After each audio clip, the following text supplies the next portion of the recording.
Bonjour les bottes en herbe et bienvenue sur ma chaîne. On y est, nous y sommes enfin. Ça fait un petit moment que je vous le propose et enfin je vais pouvoir vous montrer mon jardin édition 2025. Alors il n'y a pas encore tout au jardin hein, bien sûr, puisque on attend le mois de mai et les seins de glace pour planter d'autres légumes, mais ça a déjà bien avancé. Et alors surtout il y a eu un aménagement paysager qui a été fait par Monsieur Beauté en Herbe et qui est de toute beauté. Donc je vous propose de découvrir tout ça tout simplement. Et oui, comme vous pouvez le constater, il y a eu du changement. Alors pour commencer, voyez, mon petit banc s'est retrouvé là pour le moment. Bah écoutez, pourquoi pas. Avant il était le long de ce mur là-bas, mais là il est dans ce sens-là. Je préfère le mettre là parce qu'il est bien en face au soleil. Là, on a le soleil de côté. Donc, peut-être que du coup, pour le bronzage, c'est pas top. Mais c'est vrai qu'on dirait qu'il a trouvé sa place. Et de l'autre côté, bien sûr, c'est le côté barbecue. Mais là, pour le moment, j'hésite vraiment à acheter le barbecue que j'ai vu en Belgique. Et d'ailleurs, il est également disponible sur Amazon, j'ai vu. Donc, mais bon, là, on verra ce qu'on fait. Alors, il y a toujours les petites lampes de chez Action. D'ailleurs, j'ai une des deux lampes de chez Action qui est en panne. Donc, j'aimerais bien savoir si par hasard c'est garanti ce genre de choses. Parce que ça fait pas un an que je l'ai. J'ai sûrement le ticket de caisse peut-être dans l'application. Mais d'un autre côté, c'est pas marqué la durée de garantie pour ces lampes-là. Donc, je me pose la question. Alors, quand on avance, tout simplement, on a sur ces arches en bois, deux plantes mises en quinconce. C'est le conseil d'une beauté en herbe qui travaille dans une animalerie et qui nous a dit donc de mettre les plantes en quinconce. Donc vous en avez une ici et puis vous en avez une là. Donc qu'est-ce que c'est que ces plantes? Eh bien tout simplement ce sont des chèvrefeuilles. On a hésité entre les chèvrefeuilles et le jasmin, mais le jasmin c'est fait des feuilles beaucoup moins touffues. Donc pour une arche ça aurait été plus léger. Et paraît-il que le chèvrefeuille est très odorant. Donc, comme je vous l'ai déjà dit en vidéo, moi dans mon jardin, si ça se mange pas, si ça ne sent pas, eh ben, je ne le mets pas dans mon jardin. Il faut que ce soit un jardin utile. Et donc, de chaque côté, ici, vous allez avoir tout simplement, eh bien, des petits parterres de fleurs qui ont déjà commencé à être aménagés. Donc, vous en avez un de chaque côté. On essaye de les faire symétriques. Donc je vous explique qu'est-ce qu'il y a à l'intérieur. Donc rosier. Donc ça c'est un rosier Marilou. Je sais pas. Est-ce que je cadre bien? Je vois pas grand chose dans mon petit écran de retour. Je vais vous zoomer le rosier. Oui, oui il est là. Il est là le rosier. Rosier Marilou qui fait des fleurs normalement il me semble rouges avec une très forte odeur. Très très forte odeur. Et là vous avez des petits trous ici. Vous en avez un, 2, 3, avec des lys orientaux, donc des lys parfumés également. Je vous montre le chèvrefeuille, ce que ça donne, ça pousse très vite ça. Hein. Et là, eh bien malheureusement vous avez une création artistique que j'ai dû mettre en place hier, à la hâte. C'est un piège à limaces. Et oui, on est déjà envahi par les limaces. Alors je continue, de l'autre côté vous avez la même chose, avec une petite différence. Bon déjà vous avez un piège à limaces qui est différent. J'ai essayé deux types de pièges à limaces et finalement le piège à limaces classique avec de la bière mais sans mettre de pain à l'intérieur, c'est le plus efficace. Et en une nuit j'ai déjà attrapé au moins 5-6 limaces. Hein. Donc voilà, on est déjà envahi. Bref. Donc là, le rosier, celui-là il a un peu plus de mal à reprendre. Il est là, il est beau. Également donc deux lys hein, qui sont pas encore sortis tout simplement parce que ça fait pas longtemps qu'on les a mis. Hein, donc deux lys orientaux et un lys asiatique. Pourquoi? Parce que j'en avais acheté un pour faire décoration d'intérieur. Bon, je savais pas trop hein, la différence entre asiatique et orientaux. Je vais vous donner la réponse, c'est plutôt simple. Le lys oriental est parfumé, le lys asiatique ne l'est pas. Donc bon, celui-là il n'est pas parfumé, mais comme il nous manquait des bulbes parce que c'était des lots de 5, et bien tout simplement, on a mis un petit lys comme ça, asiatique, je ne veux pas me tromper. supplémentaire pour que ça fasse une rangée de lys. Bon, si je suis perturbé, c'est parce que bien sûr vous avez la petite cristal qui mange tout ce qui traîne. Regardez-moi ça, la curieuse. Coucou Cristal. Ah oui, ah oui, ah bah oui. Ah bonjour les gens. Bonjour, bonjour. Alors elle adore se balader au jardin. Jardin nickel, jardin propre. Alors ensuite là on a, comme cette parcelle est un peu plus grande, 2 lavandes. 2 pieds de lavande, ça sent bon, c'est joli, bref, c'est magnifique. Alors, je vous montre un petit peu ce côté-là du jardin. Qu'est-ce qu'il a ce côté-là? Bien tout simplement ici il n'est pas fini parce qu'on va mettre un couvre-sol qui n'a pas besoin d'entretien. C'est-à-dire qu'on va pas mettre de la pelouse parce que la pelouse il faut la tondre. Mais on va mettre du thym serpolé de la variété Elfin. Elfin ça fait 3 cm maximum de hauteur. Donc ça va faire un couvre-sol qui ressemble à de la mousse. Mais c'est en même temps odorant et ça fait des petites fleurs rose-violette. C'est magnifique. C'est pas le moment de semer, hein, du thym, encore moins du thym serpolé. Donc on attend. Par contre ici vous avez des petits piquets, le long de la haie, et chaque petit piquet correspond à un pied de muguet. Donc si je zoome de l'extrême et que je me rapproche, normalement vous devez voir le petit pied de muguet là ici. Oh là là, j'arrive même pas à vous montrer. Là, petit pied de muguet qui sort en plein milieu. Oui, normalement vous le voyez. Donc on a mis du muguet parce que c'est la saison pour le planter. Même là il est un peu tard, hein. Et parce que ça sent bon et normalement ça se duplique, ça prolifère tout seul. Donc ça c'est cool. Donc je vous montre également. Vous voyez quand on revient, ça fait une sorte de U en fait. Hein. Donc là tout droit, qu'est-ce qu'on a? On a un Choisia Ternata. C'est en fait un oranger du Mexique. C'est une amie qui nous a dit mais un oranger du Mexique ça sent trop fort, ça sent trop bon.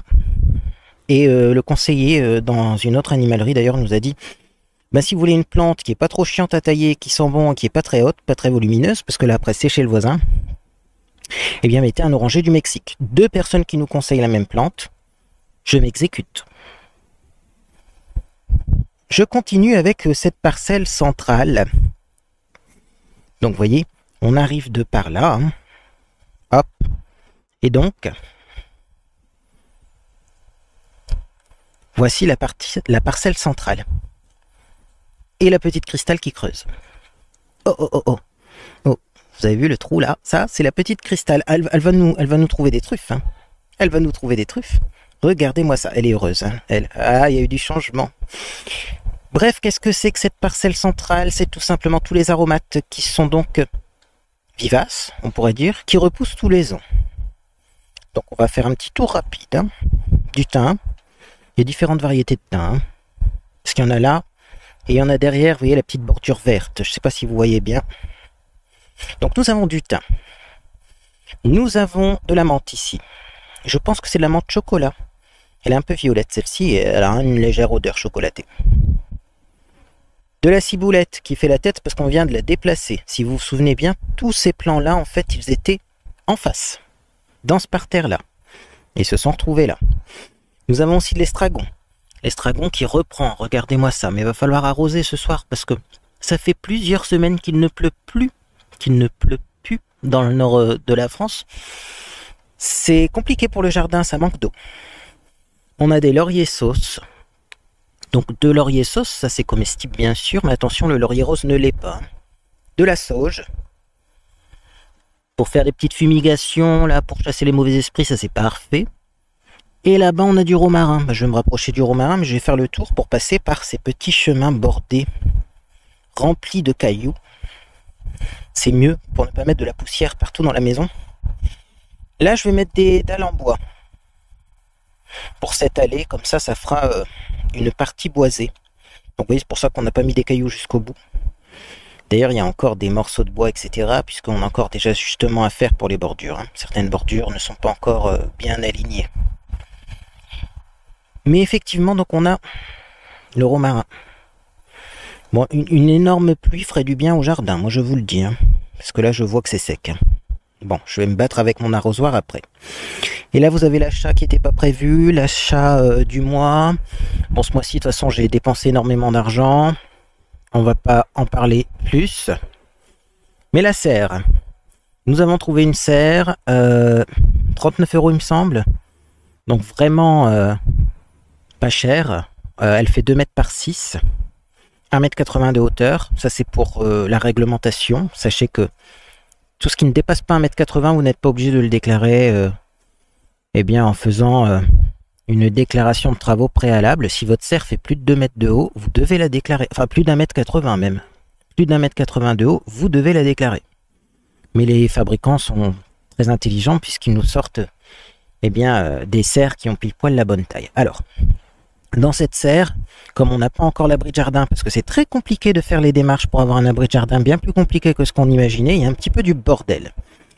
Mais, nous avons des semis ici, nous avons du piment là, nous avons des salades ici, il manque d'eau dans les salades d'ailleurs, des œillets d'Inde également, des salades qui sont repiquées dans des bacs, ici, tout le long on a des salades.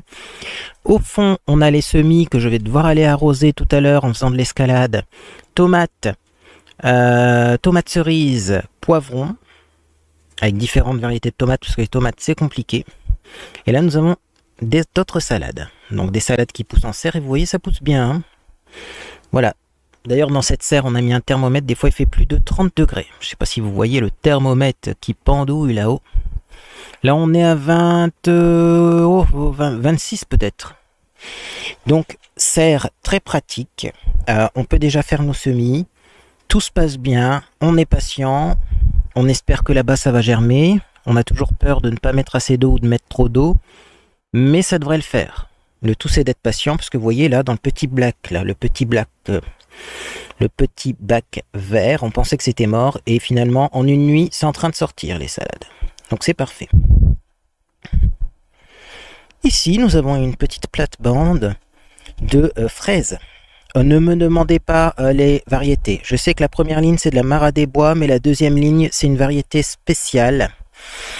Une variété de fraises qui est très sucrée normalement. Donc on va voir, hein.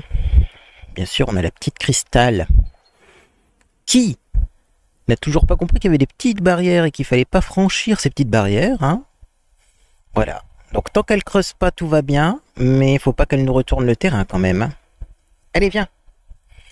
Donc des fraises, des fraisiers, ça pousse. Regardez-moi ça, on a des nouvelles feuilles qui sont vert plus clair au milieu.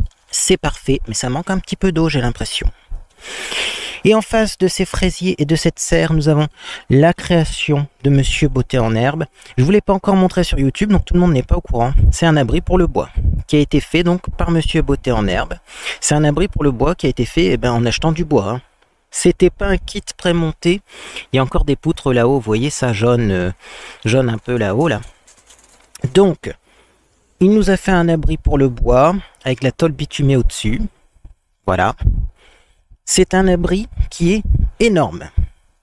Mais en même temps, on a besoin de bois pour tout l'hiver. Donc comme ça, le bois est plus sec et brûle mieux. Et vraiment, depuis qu'on a ça, on revit. Parce qu'avant, c'était très difficile d'allumer le poêle à bois. Le bois était humide et en plus, il chauffait pas. Maintenant, ça chauffe. Limite, ça chauffe trop parce que, bon, en ce moment, il fait beau. Donc on allume une fois le soir pour un peu enlever l'humidité de la maison. Mais on n'allume pas 24 heures sur 24. Hein. Non, bien sûr que non. Donc là, on a du petit bois pour l'allumage. On a du bois moyen. On a du bois un peu plus gros. Et on a les grosses bûches. Ça, c'est vraiment s'il fait très froid parce que les gelées reviennent. On met une grosse bûche et ça dure longtemps. En face, là, derrière la serre, il y a des salades sous des bâches, des voiles de forçage. Pour pas que ça gèle, tout simplement. Donc là aussi, certaines personnes nous ont dit, vous avez déjà mis vos salades? Mais heureusement, on a une personne, hein, on connaît un ami qui est vachement fort là-dedans. Il a fait toute sa carrière, vous voyez, dans l'horticulture. Et bien sûr que ça pousse, vous voyez. Les salades n'ont pas gelé. Pourtant, quand on les a plantées, il faisait encore moins 4 dehors. Hein. Mais ça fonctionne bien. Et ensuite, là derrière, qu'est-ce qu'on a? Tout le terrain à cultiver. Mais là, on peut pas cultiver pour le moment. Mais pourquoi est-ce qu'on peut pas cultiver? Eh bien, tout simplement parce que il fait encore trop froid la nuit, donc ça sert à rien de mettre des plants. Mais après, là, il y aura les tomates, il y aura les poivrons, il y aura des haricots, il y aura des petits pois, des salades peut-être, mais enfin là, il y a déjà pas mal de salades. Bref, d'autres légumes, des melons aussi. On a mis des graines de melons aussi, je vous ai pas dit, j'ai oublié les melons, je crois. J'espère que les melons ont été démarrés d'ailleurs. Non, on n'a pas fait les melons parce qu'il faisait encore un peu froid. Mais là, on va... Oh, je vais dire à Monsieur Beauté en Herbe de faire les melons. Graines de melon. On avance, donc là on a dans l'abri de bois un petit endroit pour mettre les outils de jardin. Vous vous souvenez, ça c'est mon éolienne papillon. Je vais la remettre, hein, mais c'est juste que pour le moment on continue donc les travaux dans le jardin, donc on ne sait pas trop où la mettre. Mais j'aimerais bien la mettre, vous voyez, en fait à l'entrée là-bas. Hop, en face de l'entrée. Et puis après on a du bois, ça c'est du bois qu'on a coupé, puisqu'on a élagué un arbre qui était au fond. Il y avait des arbres qui nous embêtaient. On a coupé des branches des branches qui étaient prêtes à casser là. Donc ça c'est du bois. Et après on avait des petits branchages. C'est pour ça que c'est un peu poussiéreux là. Mais les petits branchages, on les a passés dans la broyeuse à végétaux. Et on s'en est servi tout simplement pour faire du paillis. Du paillis qu'on a mis au fond. Et ça c'est un billot, donc c'est une grosse rondelle de bois qui nous sert à fendre du bois. Là, il y a des gravats, il faut qu'on évacue ça. C'est compliqué d'évacuer des gravats, mais on continue la visite. Nous avons la petite Christelle qui creuse. Ah, il faut faire attention quand elle est dans le jardin, je vous l'ai dit. Hein. Donc ici, nous avons encore du thym parce qu'on a retrouvé des pieds de thym. Donc on les a mis là, on verra bien. Ça pousse, ça pousse, ça pousse pas, ça pousse pas. On a encore de la menthe parce qu'on a retrouvé des pieds de menthe. Ça pousse, ça pousse, ça pousse pas, ça pousse pas. Et là, on a des viburnum. Oula! Viburnum, Tinus, White et Grit. C'est des arbustes qui vont pousser. Comme ça fera un peu brise-vue aussi, mais c'est des arbustes surtout odorants. Là également, je sais qu'au centre-ville de Valenciennes, il y en a des arbustes comme ça. Et moi, direct, j'ai reconnu l'odeur. Et ça faisait un petit moment que je me demandais, mais qu'est-ce qui sent et comment ça s'appelle ces arbustes à Valenciennes? Le vendeur nous a recommandé ça. Donc du coup, on a mis ça. On en a acheté deux, on devait en acheter qu'un. Mais j'ai craqué, parce que j'adore l'odeur de ces trucs. Même si c'est une odeur légère, j'adore l'odeur de ces trucs. Donc ça fera une petite haie pour cacher le bordel qu'il y a à côté, puisque c'est une maison abandonnée. Donc on peut rien faire. On peut pas refaire le grillage, on peut pas tout ça, parce que il y a des réglementations et la maison est abandonnée. Donc compliqué, du coup moi je cache tout ça. Au début, je voulais mettre du lierre grimpant. Et puis finalement, ça, c'est parfumé. On est d'accord. Le lierre est utile aussi, hein, puisqu'on peut faire de la lessive au lierre. Hein. Donc, je vous l'ai dit, hein, que des trucs utiles dans le jardin. Le lierre, ça aurait été utile aussi, mais je préfère le parfum. Et puis moi, je fais de la lessive avec la cendre de bois. Donc, bon, ma foi, j'ai pas besoin de lierre. Alors ensuite, on a ici un petit pied. Alors, il y en a 3. Hein. Vous avez soit des cassis, soit des groseilles. Ensuite, vous avez des framboises et soit des cassis, soit des groseilles. Et donc là, c'est le fameux paillis qu'on a fait avec le petit branchage, vous voyez. Ça fait ça comme paillis, avec un broyeur de végétaux. Donc il y a des petites branches qui sont encore un peu plus volumineuses. Mais ça, c'est pas grave, vous voyez. C'est l'endroit préféré de Cristal pour faire ses cacas. Elle pense que c'est de la litière. Donc si vous voyez des petits cacas, c'est cette chose là-bas qui est en train de marcher dans les gravats alors qu'elle n'a pas le droit d'y aller, vous voyez, mais elle brave l'interdit, cette puce. Et elle regarde par là parce qu'il y a la rue et elle voit que ça s'active. Un petit tas qui correspond au compost, pour l'instant c'est un tas, mais après on va mettre un composteur à cet endroit-là parce qu'on a trop de déchets végétaux, donc il faut un composteur. Il y a des petites planches là ici, c'est le fond du jardin. Et alors là également, vous voyez tout le bordel qu'il y a ici. C'est tout simplement parce que on a des branches à couper, encore du branchage. Et aussi, on a des gravats à évacuer.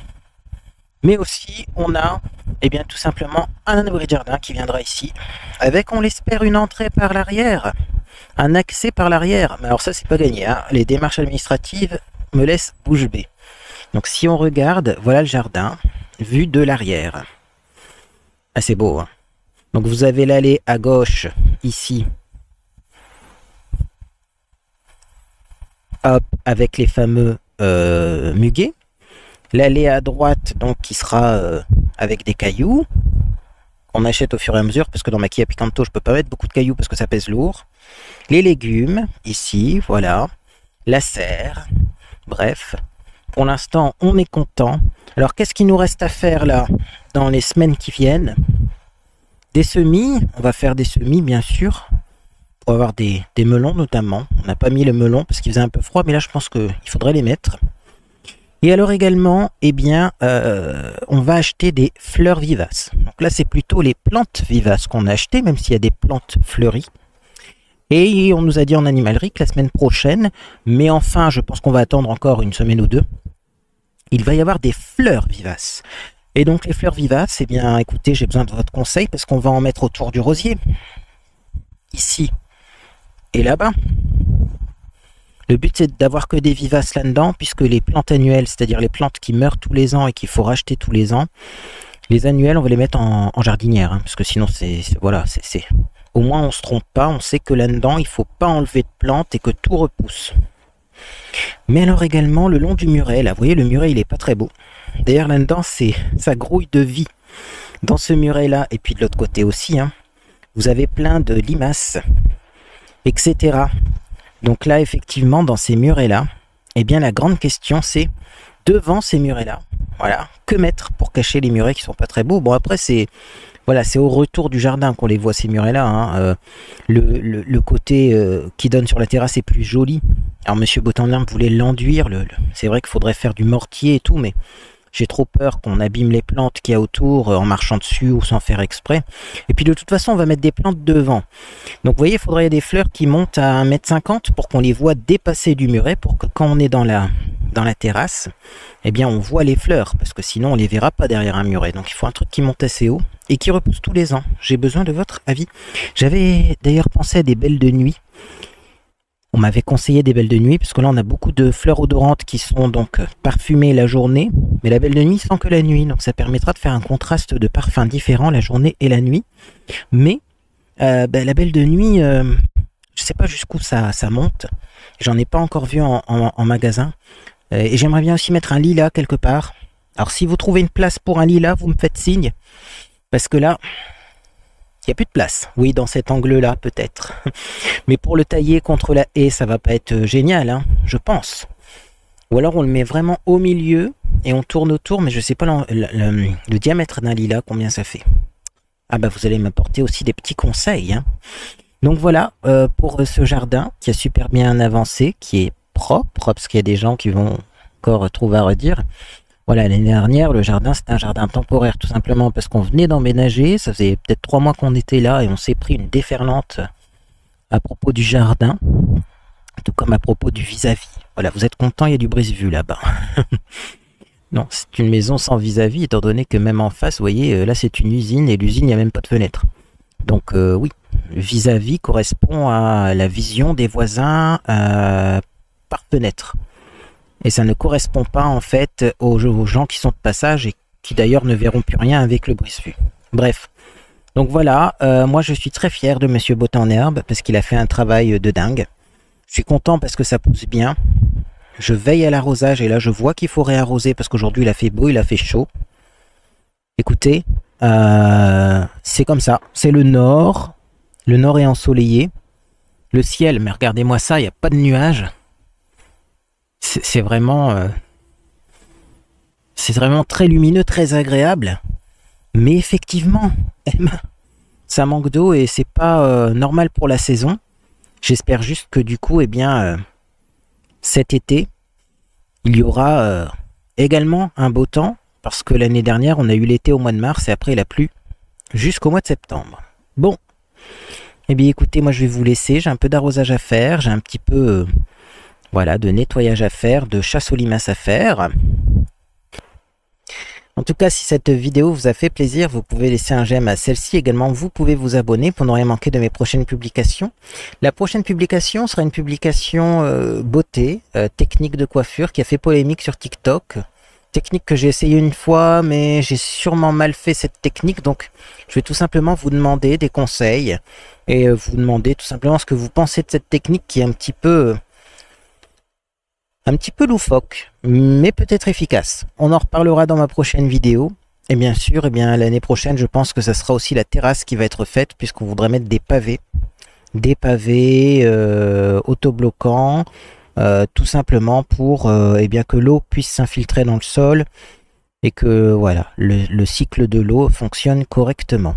Bref, moi en tout cas, j'espère que vous passez une agréable journée ou soirée. Et puis dans tous les cas, eh bien, je vous dis à bientôt sur les réseaux sociaux ou sur Discord.